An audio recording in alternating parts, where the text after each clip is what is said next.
Amén, hermanos. Vamos a dar inicio a la clase. Queremos irnos temprano, vamos a empezar temprano ahora. Amén. No escuché ningún amén ahí. Quiere decir que entonces, miren que yo tengo el Evangelio eterno aquí. Así de que si quieren nos quedamos buen rato hasta que nos corren los americanos a la tarde. ¿Verdad? No, hermanos. Estamos llevando un orden de clases, ¿verdad? Estamos llevando un orden de clases sobre las doctrinas de la fe cristiana. Hay una doctrina que es la doctrina básica de la fe cristiana, la salvación, ¿verdad? No estamos hablando de doctrinas como la reencarnación, no estamos hablando de doctrinas que no existen para nosotros. Estamos hablando de las doctrinas cristianas, y dentro de las doctrinas cristianas, una de las básicas es la salvación. Nosotros somos salvos. Nosotros podemos ser salvos. Nosotros hemos sido salvos, ¿verdad? Pero nosotros sabemos que somos salvos. El Espíritu Santo nos guía y Él es el que nos confirma. Pero vamos a dar inicio a la clase de hoy. A ver si algún hermano ya tiene el versículo Juan 3:16. Hasta de memoria no lo sabemos, ¿verdad? ¿Quién se lo sabe de memoria? ¿Quién sin abrir su Biblia no le hace? Que se lo sepa de memoria. Recítelo, mi hermano. No, a ver si me acuerdo. Ay, Señor. Porque de tal manera amó Dios al mundo que ha dado a su Hijo unigénito para que todo aquel que en él crea no se pierda, mas tenga vida eterna. Amén. ¿Saben qué significa eso? ¿Saben qué es exactamente eso que acaba de decir el hermano? Ese es el Evangelio. Eso es el Evangelio, resumido en un solo versículo. Ahora, nosotros, antes de dar inicio, vamos a orar, vamos para que el Señor nos guíe aquí, perdónanos. Señor y Padre nuestro, te damos gracias, Señor, por cada uno de los hermanos que se han quedado, han dispuesto en su corazón a aprender un poco más de lo que tienes tú para cada uno de nosotros, Padre Santo. Bendícenos, Señor, y que sea tu Santo Espíritu el que nos guíe a cada uno de nosotros, Señor, para comprender lo que tu palabra tiene para nuestros corazones el día de hoy. Bendice, Señor, esta clase, Señor, y que sea tu Santo Espíritu el que nos guíe, Señor. En el nombre de Cristo Jesús pedimos todo esto, Señor. Amén. Amén, hermanos. Entonces, nosotros, ¿qué entendemos por salvación? Salvación. ¿Qué es el término salvación? No pueden darme definiciones no precisamente espirituales. Quiero saber qué concepto tienen ustedes de la palabra salvación. ¿Qué es la salvación? Rescatado. Rescatado. Rescatado. Redimidos. Rescatado, redimido.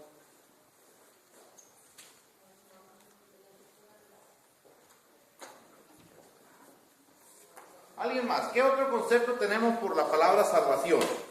No quiero que vayan y busquen el diccionario y digan, no, el término de 25 páginas, no. Así, ¿qué entendemos por salvación? Directo. ¿Nadie más tiene algún otro concepto? Ser salvos de algo, ¿no? Ser salvados. Ser salvados. Sacados de...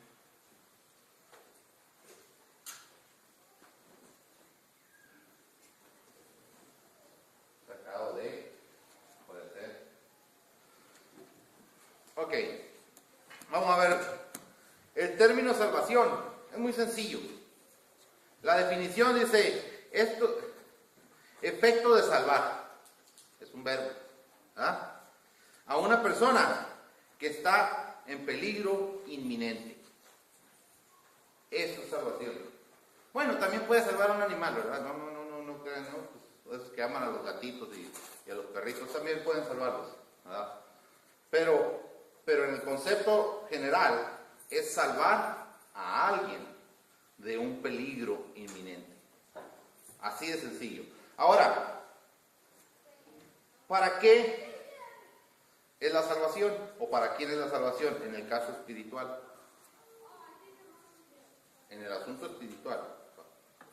Para toda aquella persona que haya aceptado a Jesucristo como su Salvador. Así es. Para todo aquel que haya aceptado a Cristo como su Salvador. Pero fíjense nomás, la salvación se compone de tres conceptos. En el caso de la salvación, si nosotros podemos salvar a una persona de que se está ahogando en un río o en el mar, ¿verdad? Podemos salvar a una persona que está a punto de ser atropellada, simplemente con agarrarla de la mano y darle un jalón. Ese tipo de cosas pueden suceder y pueden llevarnos a que nosotros somos salvadores de esas personas, ¿verdad?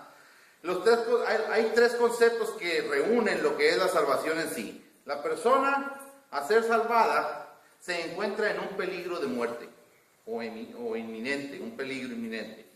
El otro concepto es alguien ve su peligro y va al rescate. Es lo que conjuga la salvación. Y el Salvador tuvo éxito en su misión. Porque si no tuvo éxito, ¿qué es lo que sucede? No lo salvó, ¿verdad? Entonces, los tres puntos esos tienen mucho que ver con la salvación y más que nada con nuestra salvación espiritual. Como seres humanos, nuestra condición, sabemos que estamos perdidos, ¿verdad? Alguien puede leer Romanos 3:23. ¿Qué nos dice Romanos 3:23? Nosotros ya estábamos perdidos. Nosotros vinimos a este mundo como pecadores. Nosotros ya nacimos pecadores. ¿Usted cree que mi hijo, que es ahorita es el más chiquito de aquella iglesia, ¿verdad? El más chiquillo es Jeremy. Mi hijo no es un angelito, hermanos. Es un pecadorcito. En pequeña escala. No crean que es un ángel. ¡Ay, es un angelito! No.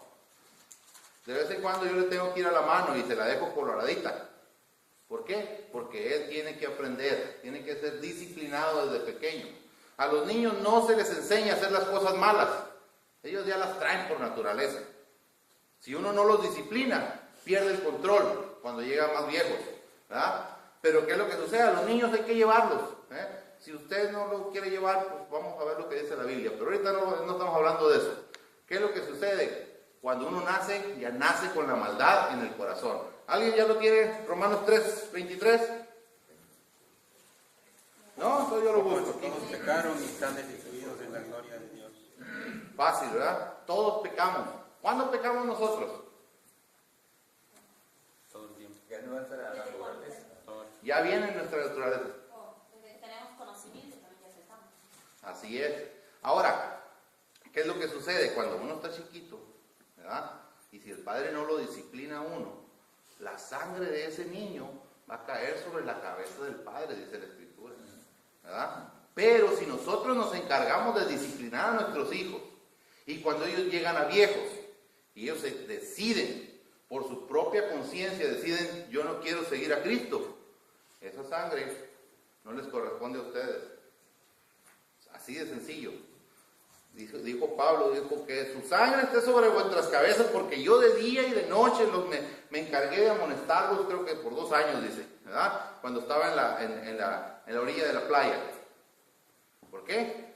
Porque él se encargó de presentar el Evangelio para que todas las personas conocieran al Señor Jesucristo, conocieran de la salvación, y si alguno no quiere aceptarlo, ya no corresponde a la persona que está dando el Evangelio. Pero aquí, hermanos, entonces, nosotros necesitamos ser salvos, pero nosotros tuvimos alguien que nos vino a rescatar, ¿verdad? ¿Quién nos vino a rescatar? Señor Jesucristo. Jesucristo. ¿Algún hermano que busque? Rogelio, búscame 2 Corintios 5:21. Cristo vino a morir. ¿Por qué vino a morir? Por los pecados. ¿Por los pecados de quién vino a morir? De Por todos. los pecados de todos nosotros. Pero ahí hay una cosa, no es por los pecados de todos, sino los pecados de todos nosotros. Porque, ¿ya lo tiene, hermano? Léalo para que vea lo que dice. El que no conoció pecado, por nosotros lo hizo pecado, para que nosotros fuésemos hechos justicia de Dios en él. La diferencia en que si yo muero por todos ustedes, yo muero pecador. El Señor Jesucristo murió sin pecado. Él tuvo que presentar un sacrificio limpio y agradable a Dios. Cumplió, como dice la Escritura, bueno, no lo voy a decir como lo dice la Escritura, pero cumplió todos los parámetros que Dios puso para que la salvación se diera. Acuérdense que era un cordero inmolado de 1 año y con ciertas características, que no se le quebrara ni un hueso, y todos los detalles los daba de cómo iba a ser. ¿Y qué es lo que sucede? El Señor Jesucristo cumplió todo. Y saben una cosa, y lo hizo sin pecado. Hermano, nosotros no podemos salir de esa puerta sin haber pecado en el camino de aquí allá. ¿Verdad? Y el Señor anduvo 33 años, sin cometer un pecado. Hay quienes creen que no, pero es que el Señor, después de que se bautizó, no, hermanos, la Biblia no dice así. La naturaleza del Señor no era la naturaleza de mis hermanos y mía. De ninguno de ustedes y mía era la misma naturaleza. La simiente del Señor era divina, porque no intervino hombre ahí. Bueno, ahora, yo les voy a hacer una pregunta. ¿Por qué nos salvó Dios? ¿Por qué nos salva Dios? ¿Por qué decidió salvarnos Dios? Por amor, somos su creación. Somos su creación. ¿Pero Él tenía alguna razón para salvarnos? ¿Algún propósito para salvarnos? Hermana Vero, ayúdeme a encontrar ahí Ezequiel 20:44. Alguien, antes de que llegue la hermana Vero ahí, alguien más, ¿por qué creen que Dios nos salvó? ¿Por qué creen que Dios envió a su Hijo Jesucristo? Somos su creación. Somos su creación, eso es muy cierto. La creación se cayó. Mucha de la creación se ha destruido. Pecado, ¿verdad? Y entonces, pues, él siempre amó, Él quiere su pueblo. Es la iglesia, es su pueblo. O sea, que eso es lo que... si Él no lo hubiese hecho, Satanás lo hubiese derrotado a él. Ok. Amén, hermana, ¿lo tiene ahí? Dígame díganos qué es lo que dice ahí. Sabréis que yo soy Jehová cuando haga con vosotros por amor de mi nombre, no según vuestros caminos malos, ni según vuestras perversas obras. Oh casa de Israel, dice Jehová el Señor. ¿Por qué? Por amor. Por amor, pero ¿de quién? Por amor a su pueblo, porque Él lo hizo. Vuelvo a leer, hermana. A ver, vamos a abrir bien los oídos porque ahí está algo bien claro. ¿Puede dar la cita? Ezequiel 20:44, hermana. Y sabréis que yo soy Jehová cuando haga con vosotros por amor de mi nombre, no según vuestros caminos malos, ni según vuestras perversas obras. Oh casa de Israel, dice Jehová el Señor. Ok, vuelvo a preguntar. ¿Por qué el Señor nos salvó? Por amor de Él, no por amor a nosotros. Así es. Él aborrece el pecado. Y no solamente aborrece el pecado, aborrece al pecador. Dice, ¿cómo aborrece al pecador? Sí. Vamos a leer los salmos y va a ver que nos va a decir que Él aborrece el pecado y al pecador. ¿Verdad? Pero ¿qué es lo que sucede? Por amor de su nombre. Cuando Él juraba, dice, yo levanté la mano, dice el mismo Señor en otro pasaje, dice, yo levanté la mano y no había por quién más jurar, por quién jurar más alto que yo, dice, y juré por quién, por mi nombre. ¿Verdad? Entonces, ¿por qué nos salvó el Señor? Por amor de Él mismo. ¿Verdad? Por amor de su nombre. Y bien claro lo dice al final del versículo. ¿Qué dice? Que no por nuestros caminos. Porque si nos hubiera salvado por los caminos de nosotros, por los que hemos caminado, hermanos, nosotros ya estuviéramos en un asador ahí achicharrándonos en el infierno. Nuestra vida no da, ni siquiera aún cuando somos ya cristianos y caminando en el Señor, batallamos. Y no nos da esa vida que nosotros llevamos como para que ya seamos salvos y subamos a la presencia de Dios. Ustedes, no es una cita que traigan, ni siquiera el tema es, pero se los puedo dejar de tarea. Fíjense, ¿qué era la ofrenda de olor grato? Ahí se las dejo de tarea. ¿Qué es la ofrenda de olor grato? No se lo voy a decir porque. Hermano, Dime, hermano. dice, porque de tal manera amó Dios al mundo. Amó Dios al mundo. Así El es. mundo, ¿quién viene siendo? O sea, las personas. La palabra ahí es cosmos, Ok. ¿verdad? Pero ahí en general está hablando de toda la humanidad. ¿Ok?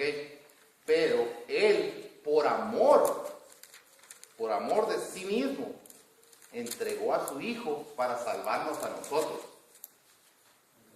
¿Ok?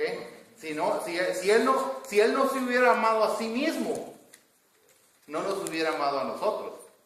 Porque tú amas a tu esposa, ¿verdad? Sí, ¿y qué es lo que dice la Escritura? Que el que no ama a su esposa, el que ama a su esposa a sí mismo se ama. Yo estaba haciéndolo al revés, pero no. El que ama a su esposa a sí mismo se ama. Entonces, si tú amas a tu esposa, te amas a ti mismo. Pero si tú no tienes la capacidad de amarte tú mismo, no tienes la capacidad de amar a otro. Por eso el Señor dice en el segundo y más grande mandamiento. ¿Cuál dice? Amarás a tu prójimo ¿cómo? Como a ti mismo.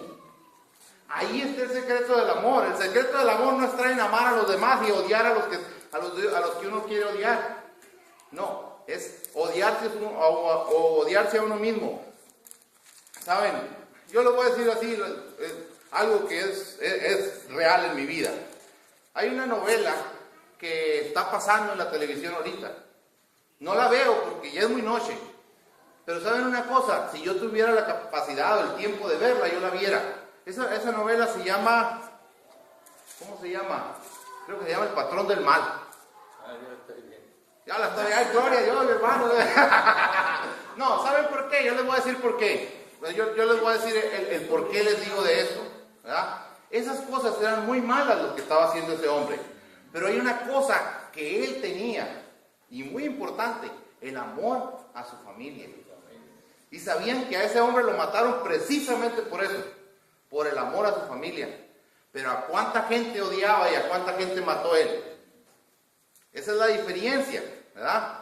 Pero en el caso del ser humano, en el caso de Dios, en las cosas del Señor, nosotros no nomás tenemos que amar a unos y odiar a otros, sino que amar a todos. ¿Qué nos dice el Señor? ¿Ama a quién? A tus amigos, a tus enemigos, dice. Nos la pone más difícil, ¿verdad? Bueno, entonces... Pero hermano, perdón, dice también que, por ejemplo, o sea, lo que yo entiendo es que el que no tiene amor en su corazón no puede dar amor, no puede comprender nada. Así es, hermano. Porque no ha amado ni sabe amar. O sea, lo que pasa es que algunos somos religiosos, o sea, creemos amar pero no amamos porque no hacemos, porque el amor es el que te mueve a hacer las cosas. Así es. Ahora, por ejemplo, ahorita usted está casado ya, ¿verdad? Usted usted ama a su esposa, ¿verdad? ¿Sí la ama o no? Ah, bueno. Se me quedó muy serio, dije, ah, caray. Entonces aguanta mal ya ahí. No, pero hermano, a lo que yo me refiero, mire, usted hasta hace 3 meses atrás, creo que fue en abril cuando se casó, hasta hace 3 meses atrás usted no la conocía. ¿Verdad que no la conocía?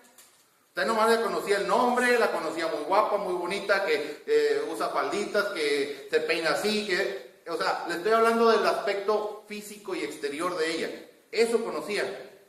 Y daba a notar ella a usted y usted a ella unos ciertos pedacitos, o sea, le daba como migajas de lo que eran realmente los sentimientos de usted hacia ella y ella hacia usted, ¿verdad? Pero eso provocó que el amor fuera creciendo. Y cuando ya llegaron y se casaron y estuvieron juntos, resultó que alguna cosita desagradable. No le pregunten a mi señora porque ella tuvo varias. ¿Qué es lo que sucede? Hubo cosas desagradables que, por ejemplo, algo de forma de broma, que usted la veía muy bonita, su sonrisa y todo, y a la hora de que se acuesta el primer día de noche de boda, se quita toda la dentadura y la mete en una bolsita y dice, ah, caray, eso no me la sabía, dice, ¿verdad? Pero ya creció tu amor por ella y esas cosas no van a hacer cambiar el amor, No, ¿verdad? porque el amor no es el sentimiento, sino un compromiso. O sea, tú decides amar porque de verdad quieres amar a esa persona, independientemente de las cosas que pasen, porque por eso decidiste comprometerte ante Dios.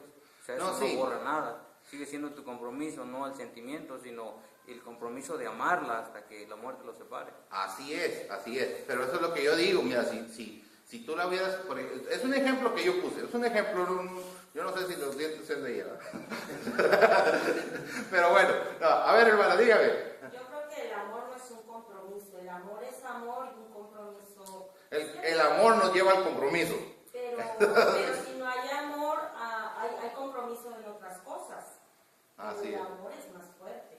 El amor nos lleva a comprometernos en cosas más grandes que simplemente amar. ¿verdad? Pero bueno, hasta aquí lo vamos a dejar. Entonces, yo le digo esta razón, yo digo esto inclusive antes de que existiera esa novela, hace mucho tiempo, estuvimos en una enseñanza, creo que estuvo el hermano Rogelio y el hermano Edgar, ahí estaban, y precisamente ahí fue en mi casa, y hablé de esto precisamente. Mencioné a este señor que se llama Pablo Escobar Gaviria, y mencioné ese punto de lo que ahorita les estoy diciendo. ¿Qué es lo que quiero decir? O sea, yo si tuviera tiempo, sí la viera, pero no tengo tiempo. Así. Es cosa de grabar, diría ahorita, no tengo idea, pero no lo tengo el aparatito, ya si me lo quiere regalar, hermano. ¿Verdad? Bueno, pero no tengo tiempo para otras cosas, voy a tener tiempo para eso, ¿verdad? Pero sí es una cosa que yo les digo, o sea, esa persona era una persona que amaba a su familia, y por eso la mataron, sí. Si tienen la oportunidad de verla, si no, el hermano Rafael nos va a dar testimonio de ella un día de estos ahí en el seminario. Está en internet también. Mire, no, me la quieren facilitar así. Hermanos, si lo que no quiero es verla porque no tengo tiempo. Pero bueno, ahora, vamos a ver, para entender más lo que es la salvación. ¿Cuál es un método de hacer que se entienda lo que es la salvación? O sea, una cosa, por decirlo así, si yo pongo aquí un cuadro y yo pongo que este cuadro es negro, ¿verdad? ¿Cuál es un método de explicar el cuadro negro? Contrastarlo con un cuadro blanco, ¿verdad? Es una manera de explicarlo. Ahora, hay una cosa que quiero explicar. Quiero explicar lo que no es salvación. O sea, porque muchas veces nosotros, como hijos de Dios, creemos que eso es salvación. Y por esa razón, vamos a leer unas poquitas de las cosas. Hermano Edel, ayúdeme a leer Juan 1. Juan 1.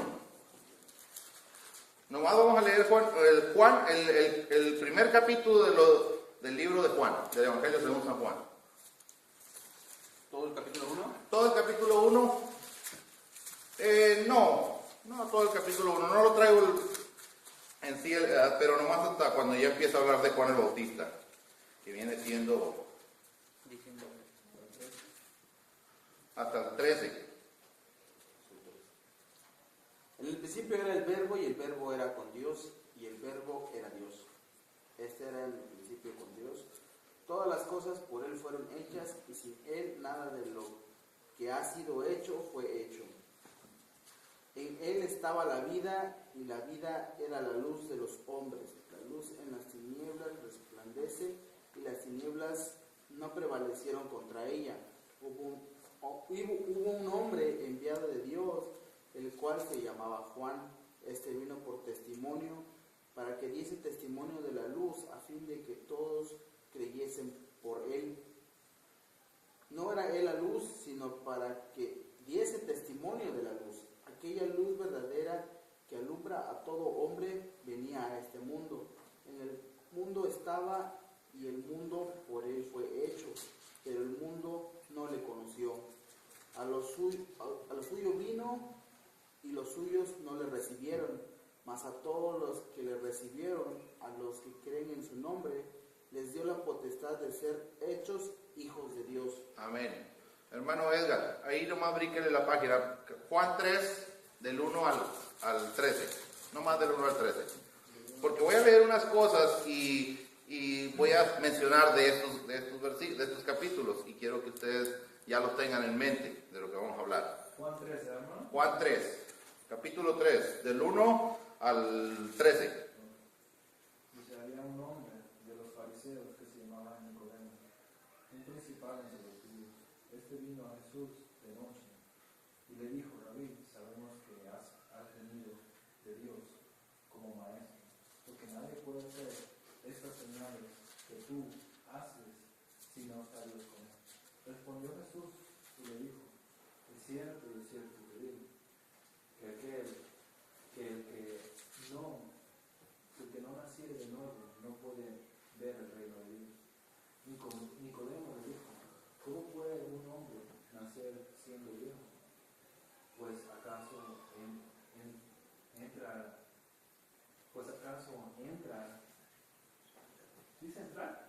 por dar otra vez al vientre de su madre de nacer. Respondió Jesús,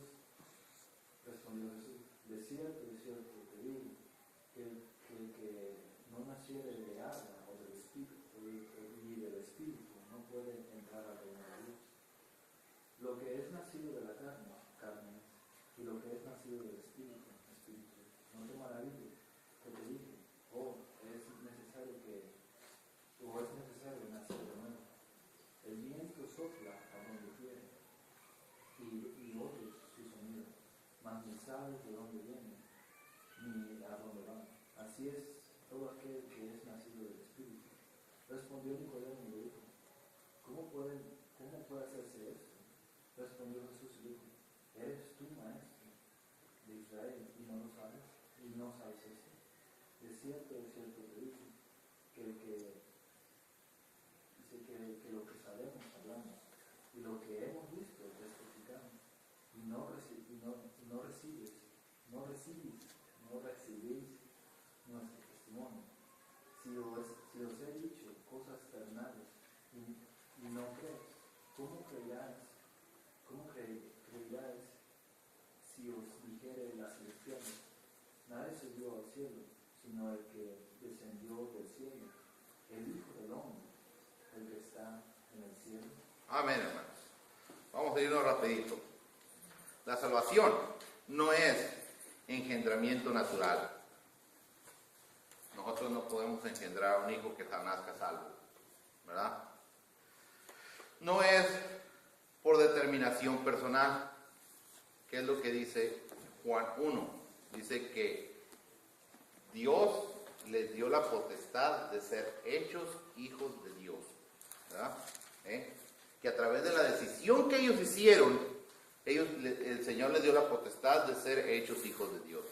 Y a todos los que le recibieron, dice, les dio la potestad. Amén. Bueno, entonces, no es un logro por la intervención humana.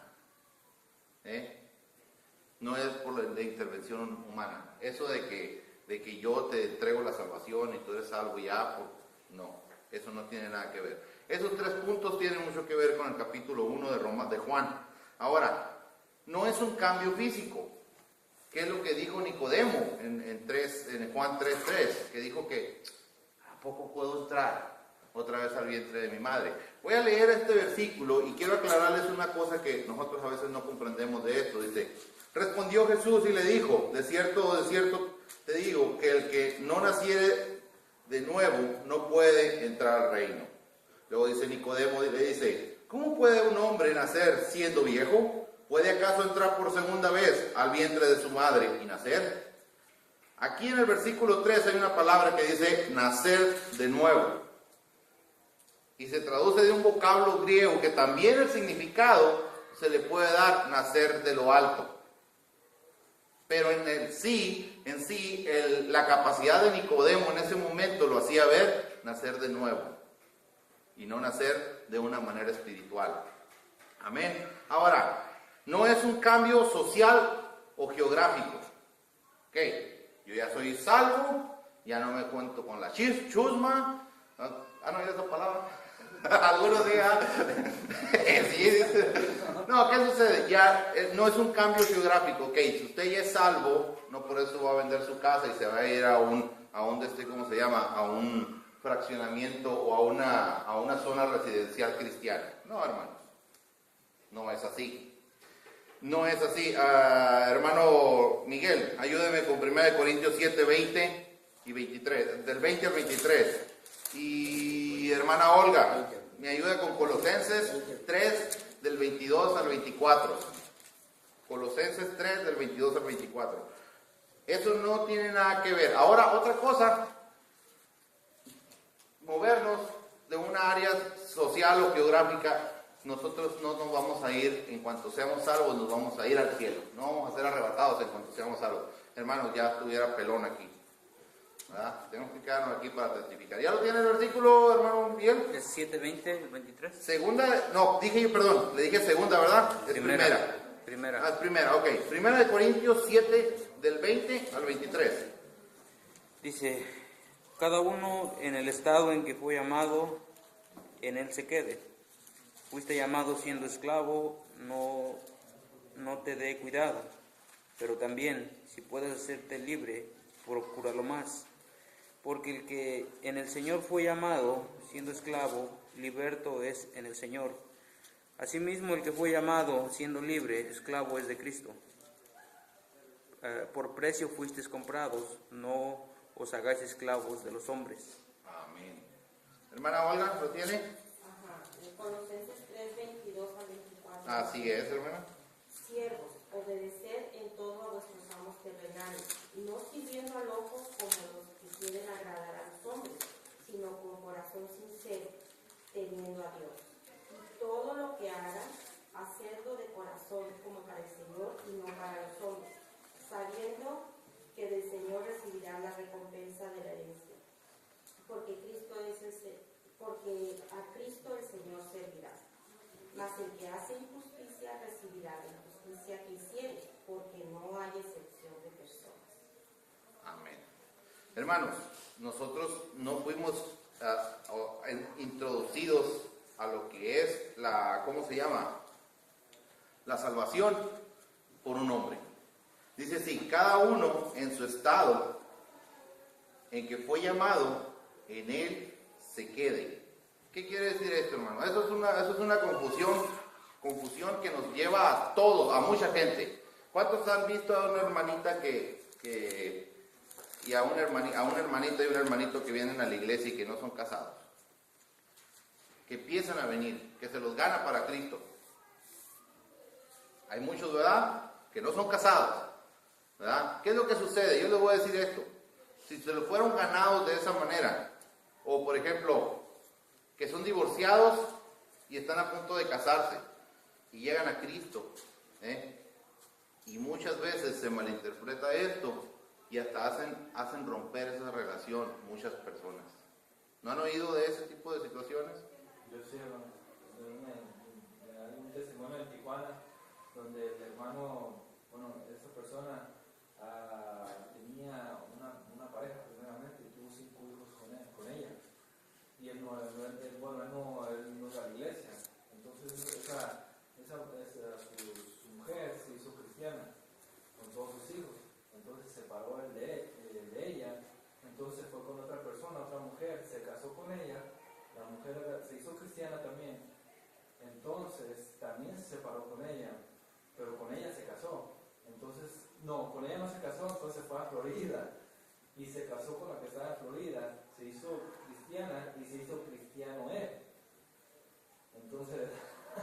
¿Y ahora qué es lo que hay que hacer? ¿Ir a regresarse con la primera? No es así, hermano. Ahí es donde está el detalle. Ahí es donde Cristo nos habla y nos dice aquí que cada uno de nosotros, si nosotros ya éramos ladrones, ahí el Señor sí tiene que trabajar y cambiarnos. Nada de, no, pues yo ya venía ladroncito, así de que si me llevo las Biblias de los hermanos, pues no va a cambiar mucho la cosa. No, Señor. Ahí sí es pecado. Pero, a ver, hermano, diga. En la iglesia que yo pertenecía en Atlanta, teníamos como 5 o 6 parejas que vivían sin casarse. Pero el pastor lo que hizo, Pues casarlos. empezó poco a poco, con una filosofía suavecita, tú sabes, y lo reunía a una de las parejas y le hablaba y lo fue casando. De a uno por uno. Así. Una celebración en la iglesia, una boda, pero con todos los pavos. Es exactamente lo que uno tiene que hacer. Cuando ve a una persona que llega, que es una situación pecaminosa, están viviendo en amaciato. Es una de las cosas más comunes que se ve en las iglesias cuando se convierten. Es esa situación. Es esa situación de que, ok, yo ya era casado antes, yo tuve 5 hijos, o 3 hijos, o 4 hijos, lo que hayan sido, ok, y ya este nuevo matrimonio, como nuevo matrimonio, o como estamos viviendo en unión libre, que le llaman, ok, ya estás aquí en la iglesia, entonces aquí hay que trabajar. ¿Por qué? Porque muchas veces son problemas culturales, son problemas sociales que están haciendo que la sociedad no se quiera casar hoy en día. Pero ya estando aquí en las cosas del Señor, ellos tienen que regularizar su matrimonio. Si las cosas pasan de que tienen 4 o 5 años y no se han casado, ahí hay un problema. Ahí hay un problema y sí están viviendo en pecado. Pero ¿saben cuándo están viviendo en pecado? Cuando no se les ha enseñado, cuando se les ha enseñado. Porque si nosotros toleramos esa situación, entonces ellos, aparte de estar viviendo en pecado ellos, nosotros estamos cometiendo un pecado de tolerancia. Estamos tolerando el pecado. Entonces nosotros tenemos que hablar, no tenemos que disciplinarlos porque ellos no vinieron y cometieron ese pecado ya estando adentro de la iglesia. Eso tiene que ser muy importante, de querer juzgar. Es que mira, el hermanito y la hermanita están agarrándose de la mano. Hermanos, espérense, ellos llegaron así, ¿verdad? Ahora hay que buscar la manera, sabiamente, que el Señor le dé la sabiduría al que va a hablar y arreglar esa situación. Así de sencillo. Pero bueno. Pues de hecho, hermano, esa fue mi situación. Mi esposa ayer, mi esposa estaba embarazada. Pisé un callo.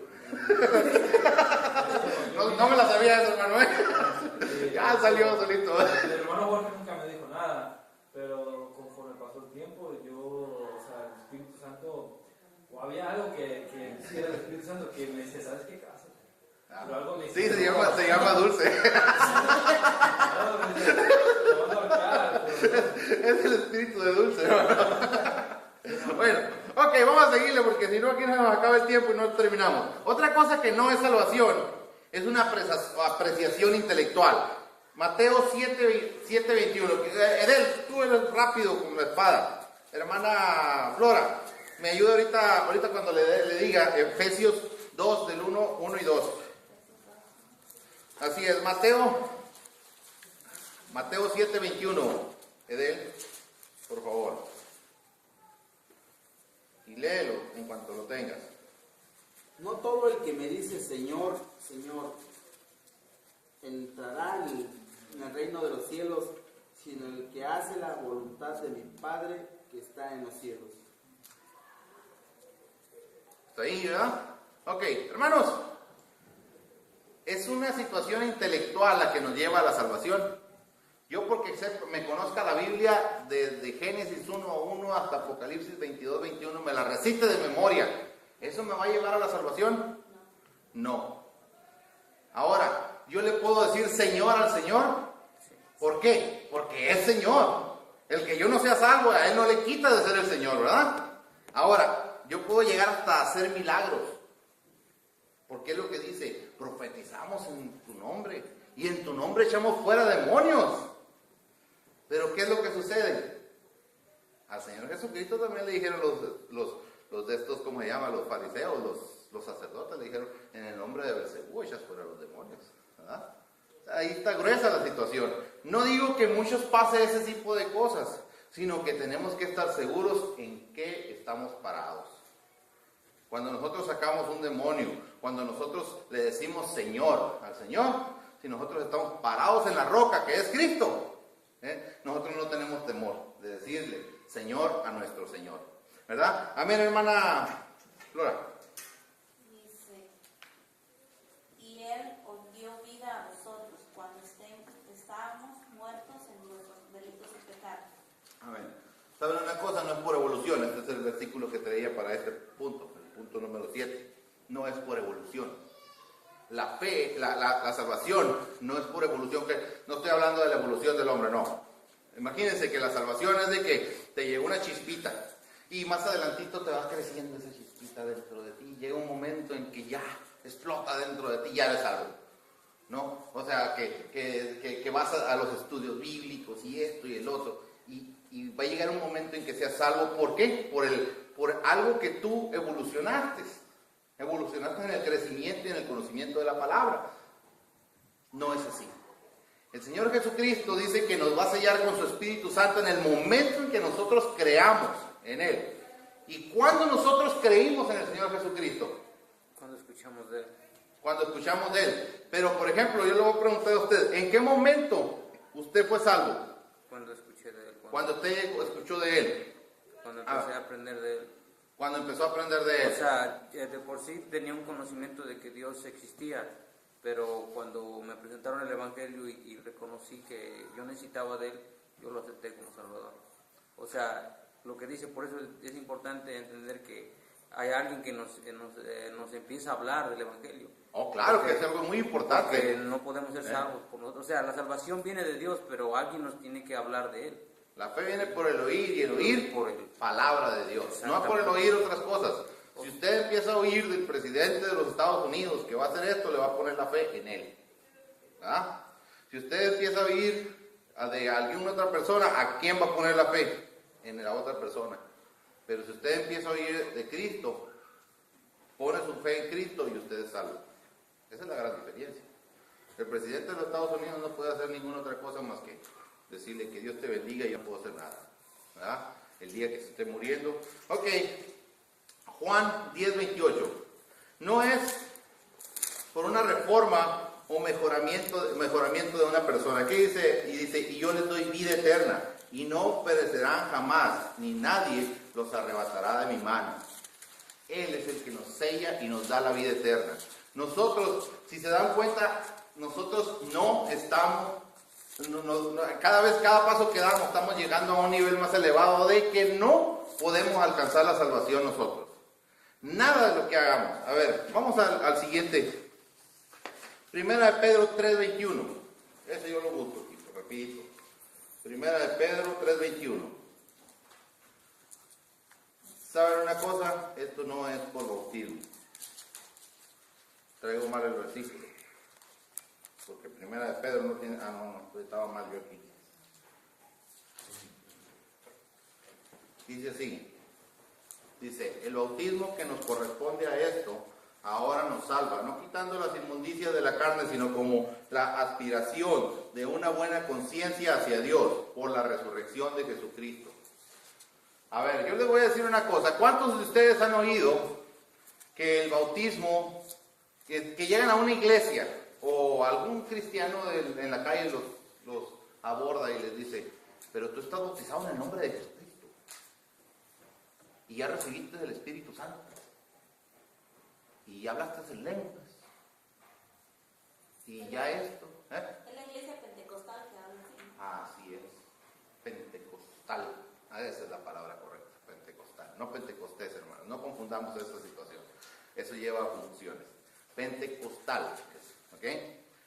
Esos se van a enfrentar ustedes como cristianos. Yo les voy a decir una cosa, no es una herejía, hermano. No es una herejía, es parte bíblica, pero está torcida. Entonces, cuando ya la estamos torciendo para darle lo que nosotros queremos, ahí se convierte en herejía, pero no puedo decir que es una herejía porque bíblica es, pero no es de la manera correcta. Ahora, si usted habla lenguas, no son las lenguas de Hechos, de las que habla el libro de los Hechos en el capítulo 2, 3 y 4, creo. No son.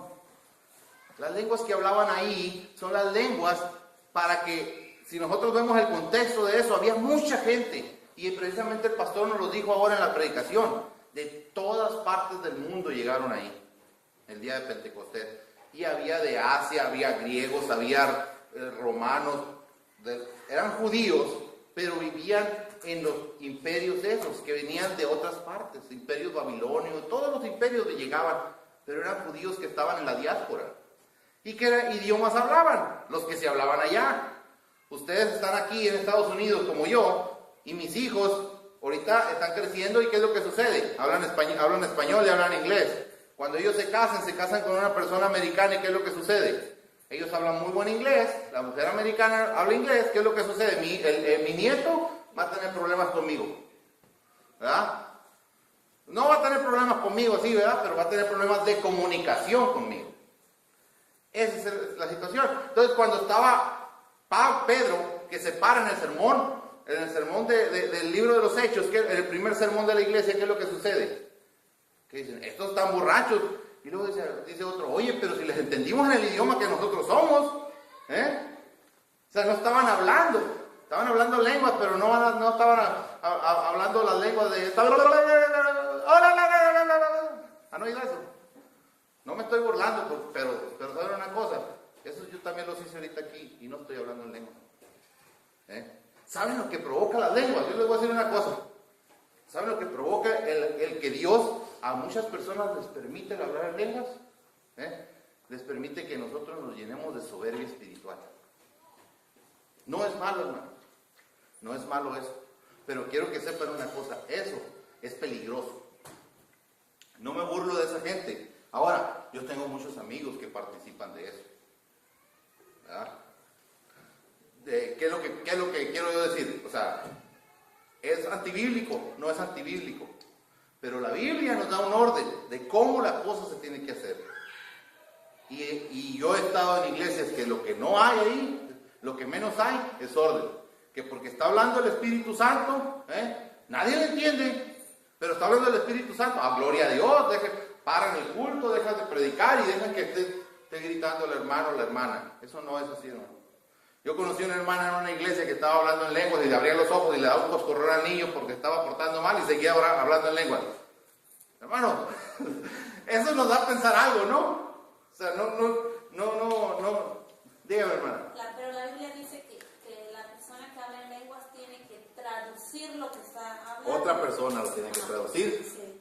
Pero me imagino por lo que estaba usted diciendo, eran lenguas como inglés, español, otras lenguas, que hay otras personas que saben hablar el mismo idioma y no tienen que traducir qué es lo que está diciendo. Así es. No es las lenguas que ellos Eso es interpretación de lenguas. Ajá, ese es el otro don de la interpretación de lenguas. Uno es don de lenguas y otro sería interpretación de lenguas. Porque hay lenguas terrenales y lenguas espirituales. Eso es lo que tiene uno que saber. O sea, y hay que saber cuáles son las lenguas de las que está hablando la persona. Una persona puede hablar en francés. Yo recuerdo que un testimonio de una persona que se levantó y empezó a hablar en un idioma diferente. Y nadie hablaba ese idioma ahí. Y esa persona se sabía que no hablaba ese idioma. Pero saben una cosa, al final del culto había una persona que no hablaba, creo que fue aquí en Estados Unidos, que no hablaba inglés. Y el Señor quiso que esa persona escuchara el Evangelio. Yo lo leí ese testimonio. Escuchar el Evangelio y aceptó a Cristo esa persona. Y al final del culto ella se manifestó y dijo que esa palabra era para ella, sin saber. Entonces, ¿qué es lo que sucede? Sí existen eso, sí existen, no es malo.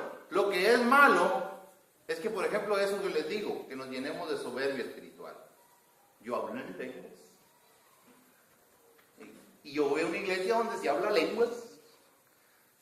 Hermano, yo lo he vivido, yo lo he visto. Muchachitos de 12, 13 años que se les suelta la lengua. ¿Y saben qué es lo que sucede? Se llenan de soberbia. Por esa situación. Malo no es, se los digo, ¿verdad? Ahora, ¿es bíblico?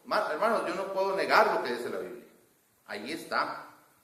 Tampoco, no digo que es malo. Lo que es malo es lo que hay en el corazón de nosotros. De qué manera lo manejamos esa situación. Amén, hermanos, vamos a seguirle porque yo aquí me estoy deteniendo. Hermano, entonces, ¿qué quiso decir Pedro en 3:21? Ok, mire, ya iba a retomar el tema. El bautismo que nos corresponde a nosotros ahora nos salva, mas no nos quita las inmundicias de la carne. ¿De qué bautismo está hablando? Ayúdenme usted, Miguel. ¿Cuál es el bautismo del que está hablando Pedro ahí? El bautismo que me corresponde a mí, ¿cuál me salva? El que me corresponde ahora me salva y no me quita las inmundicias de la carne. ¿Cuál es ese bautismo del que está hablando Pedro? El Espíritu Santo. Un punto menos, por supuesto. Ese es el bautismo que nos corresponde a nosotros. El bautismo en agua es un testimonio para todos aquí. Pero el bautismo del Espíritu Santo es el sello de la promesa, las arras de Dios a nosotros. De que nosotros vamos a ser redimidos, que ya somos parte de su pueblo. O sea, que vamos a ser levantados con su pueblo. Esa es la promesa. Y ese es el bautismo del que está hablando. Juan 6, del 25 al 29. ¿Alguien? Rogelio. No es una confirmación, hermanos. El punto número 10. No es una confirmación. O sea, no es... 25 al 29. Juan 6, del 25 al 29. Y hallándole al otro lado del mar, le dijeron: Rabí, ¿cuándo llegaste acá? Respondió Jesús y les dijo: de cierto os digo, que me buscáis, no porque habéis visto las señales, sino porque comisteis el pan y os saciasteis. Trabajad no por la no por la comida que perece, sino por la comida que da vida eterna y permanece, la cual el Hijo del Hombre os dará, porque a este señaló Dios el Padre. Entonces le dijeron, ¿qué debemos hacer para poner en práctica las obras de Dios? Respondió Jesús y les dijo, esta es la obra que Dios, que creáis en Él, en el que ha enviado. ¿Cuál es la obra de Dios? Que creamos en Jesucristo. Pero de cuál ellos qué querían antes. A ver, lea el último versículo, mi hermano. 29. Ajá. Respondió Jesús y les dijo, esta es la obra de Dios, que creáis en el que Él ha enviado. Léame el versículo anterior. Entonces le dijeron, ¿qué debemos hacer para poner en práctica las obras de Dios? ¿Qué debemos de hacer para ser salvos? ¿De qué manera podemos ser salvos? Creer. Pero ¿qué es lo que dijo? Hey, ustedes no pueden hacer nada. Si se fijan, pongamos atención a lo que dijo el Señor Jesucristo. Jesús le respondió, esta es la obra de Dios. ¿Cuántos han sido confirmados? Ahorita estamos platicando de eso con el hermano de él. ¿Cuántos han sido confirmados en la Iglesia Católica? Ya le voy a tirar a los católicos. No, no es tirarle a los católicos. ¿Cuántos hemos sido confirmados en la Iglesia Católica? Yo fui confirmado en la Iglesia Católica. ¿Qué es la confirmación? Alguien que me diga qué es la confirmación en la Iglesia Católica. La confirmación es eso, una confirmación de que somos salvos. Muchos lo hacen con ungirlo con aceite a uno y luego el cura le da una cachetadita, ¿verdad? Otros nomás le dan la cachetadita, por lo menos con el aceite se resbala, ¿verdad? Bueno, pero ¿qué es lo que sucede ahí? ¿Qué es lo que sucede? Según esto, el cura les está, ¿cómo se dice? Imponiendo la salvación a esa persona. Está confirmándole de que son salvos, ¿verdad? Pero eso no es así. No es bíblico. Y aquí todo lo que está diciendo el Señor Jesucristo. El Señor Jesucristo responde, dice, esta es la obra de Dios. La salvación ustedes no la pueden obtener de ninguna manera. De ninguna manera. Esta es la obra de Dios. Lo único que el Señor les pide es que crean en el que Él ha enviado. Sencillo. Es bien sencillo el Evangelio, ¿verdad? El Evangelio es exactamente eso. Que creamos en ese en el que Dios nos ha enviado. El último punto ese no es una creencia religiosa ni pertenecer a una denominación. Y antes de terminar, no voy a terminar hasta ahora este punto, pero no voy a terminar la clase hasta ahora, pero quiero platicarles esto. Yo tengo un compañero que es mormón, compañero de trabajo. ¿Saben una cosa? Él está casado con una mujer de Hermosillo, Sonora, y pues ella habla español muy bien. Entonces él me quiso meter parte de la doctrina, pero fíjense una cosa, él ya es un sacerdote de los mormones. No es uno de los que andan en bicicletita. Ya él es de la parte de arriba. Entonces, resulta que me quiso imponer parte de su doctrina, me empezó a hablar y todo eso. Y entonces estábamos trabajando nosotros en una tienda que se llama True Religion. Él vende pantalones, que yo no uso de esos. Muy caro. Yo me los compro $20 en la Walmart, más fácil, ¿verdad? Y me duran más tiempo también. ¿Qué sucede, hermano? Resulta que estábamos haciendo y le digo True Religion. Y dije yo así esa palabra, ¿no? Entonces me dijo algo de la religión y le dije yo sé cuál es la verdadera religión, le dije yo. Y él me dijo, sí, la de los santos de los últimos días. Le dije, ¿de dónde sacas eso? Le dije yo. Entonces, total, empezamos una conversación que se fue alargando por casi una semana. Entonces, él llegó a la conclusión de que tenía que ir a mi casa a enseñarnos a mi esposa, a mí y a mí, sobre la vida después de la muerte y que íbamos a ser dioses. Y no, me aventó un chorro, un rollo, digo. ¿Y qué le dije yo? Le dije, ¿tú has leído la Biblia? Le dije, ¿dónde dice eso? Le dije yo. Me dice, no dice en el otro evangelio. No, le dije yo, espérame. Entonces, ¿saben una cosa? Yo nomás le di un versículo de la Biblia. Y fue todo. ¿Saben una cosa? Jamás me ha vuelto a hablar de eso.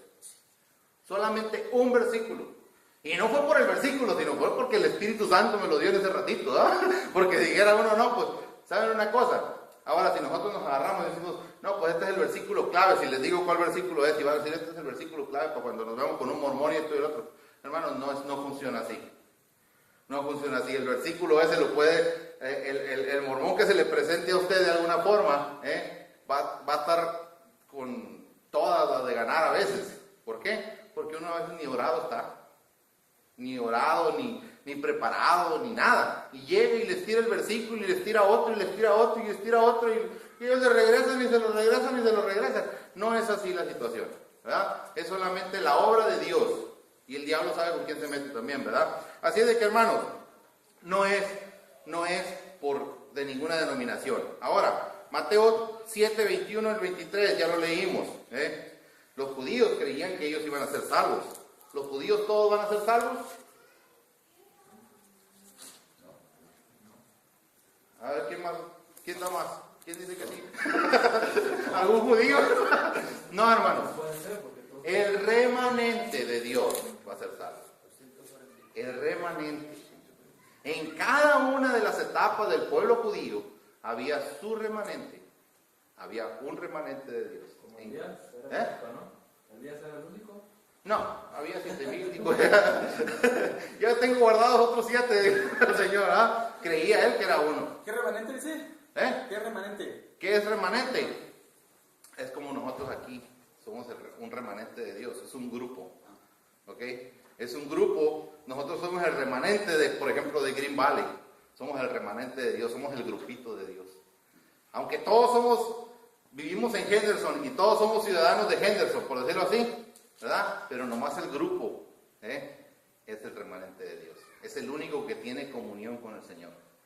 Entonces, ahí, ese es el grupo que va a permanecer, que permanece fiel, aun cuando les ha pasado todo lo que les ha pasado por más de 2000 años a ellos. Ellos siguen fieles. ¿Y sabe quién sabe eso? Solamente Dios. Juan 3, del 1 al 16, ya lo leímos. Pero yo voy a leer otra cosa, que es Juan 4. Juan 4, del versículo 20. Del versículo 20 al 23 dice así: Nuestros padres adoraban en el monte, y vosotros decís que en Jerusalén, en el lugar donde se debe adorar. Jesús le dijo: mujer, créeme que la hora viene cuando ni en este monte ni en Jerusalén adoréis al Padre. Vosotros adoráis lo que no sabéis, nosotros adoramos lo que sabemos, porque la salvación viene de los judíos.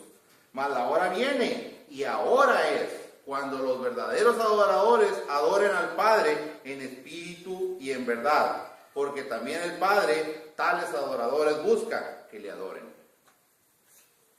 ¿Qué le dice el Señor? Que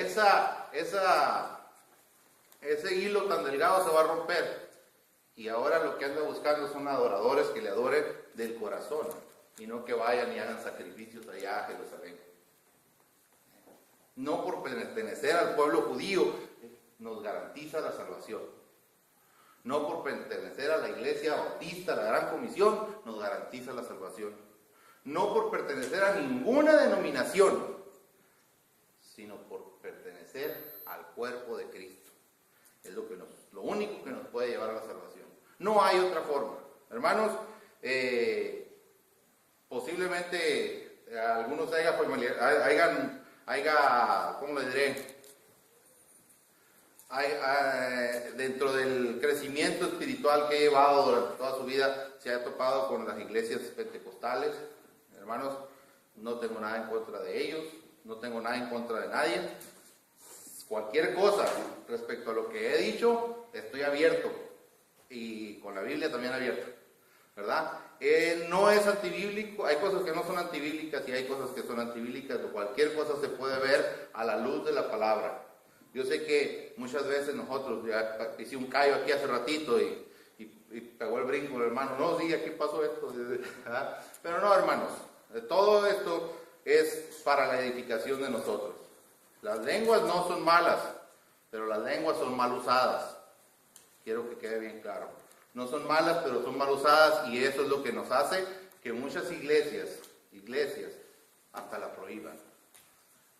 Al espíritu no se le tiene que contristar.